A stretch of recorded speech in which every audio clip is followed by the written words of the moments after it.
ಇತ್ತೀಚೆಗೆ heat stroke cases ತುಂಬಾ ಜಾಸ್ತಿ ಆಗಿರೋದ್ರಿಂದ ಗವರ್ಮೆಂಟ್ ಒಂದು ಗೈಡ್ ಲೈನ್ಸ್ ಅನ್ನು ಕೊಟ್ಟಿದೆ. ಅದೇನು ಅಂತ ತಿಳಿದುಕೊಳ್ಳೋಣ.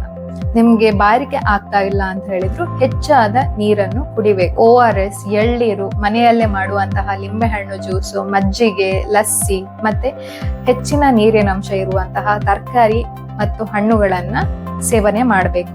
ಹೊರಗೆ ಹೋಗ್ಬೇಕಿದ್ರೆ ತಿಳಿ ಬಣ್ಣದ ಬಟ್ಟೆ, ಲೂಸ್ ಆಗಿರ್ಬೇಕು ಮತ್ತೆ ಕಾಟನ್ ಆದ್ರೆ ಬಹಳಷ್ಟು ಒಳ್ಳೆಯದು. ಹೊರಗೆ ಹೋಗ್ಬೇಕಿದ್ರೆ ಛತ್ರಿ, ತಲೆಗೆ ಟೊಪ್ಪಿ, ಒಂದು ಬೈರಸ್ಸು ಮತ್ತೆ ಕಣ್ಣಿಗೆ ಒಂದು ಕನ್ನಡಕವನ್ನು ಹಾಕೊಂಡು ಹೋಗ್ಬೇಕು. ಮತ್ತೆ ದೈನಂದಿನ ಚಟುವಟಿಕೆಗಳನ್ನು ಮಾಡಬೇಕಿದ್ರೆ ಸುತ್ತಮುತ್ತದ ವಾತಾವರಣ ಹೇಗಿದೆ ಅಂತ ಹೇಳಿ ಮಾಧ್ಯಮದ ಮೂಲಕ ತಿಳ್ಕೊಳ್ಬೇಕಾಗತ್ತೆ.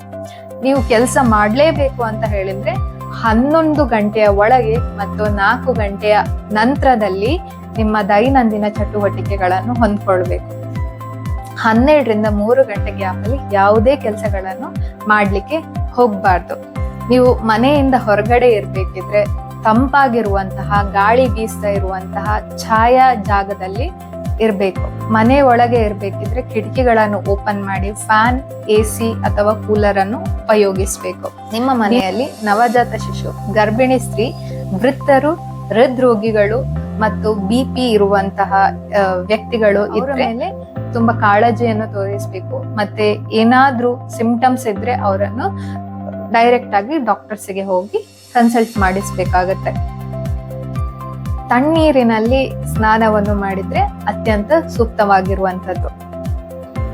ತಲೆನೋವು, ಅತಿಯಾದ ಸುಸ್ತು, ಮೈಕೈ ನೋವು, ಬ್ಯಾಕರಿಕೆ, ವಾಂತಿ, ತಲೆ ಸುತ್ತುವಂಥದ್ದು, ಮತ್ತೆ ಎದೆ ಬಡಿತದಲ್ಲಿ ಏರಿಕೆ, ಉಸಿರಾಟದಲ್ಲಿ ಏರಿಕೆ ಆಗ್ತಾ ಇದೆ ಅಂತ ಹೇಳಿದ್ರೆ ಅವರನ್ನು ಸ್ಥಳೀಯ ಖಾಸಗಿ ಅಥವಾ ಗವರ್ಮೆಂಟ್ ಹಾಸ್ಪಿಟಲ್ಸ್ಗೆ ಕರ್ಕೊಂಡೋಗಿ ಸೂಕ್ತವಾಗಿರುವಂತಹ ಟ್ರೀಟ್ಮೆಂಟ್ ಅನ್ನು ಕೊಡಿಸ್ಬೇಕು.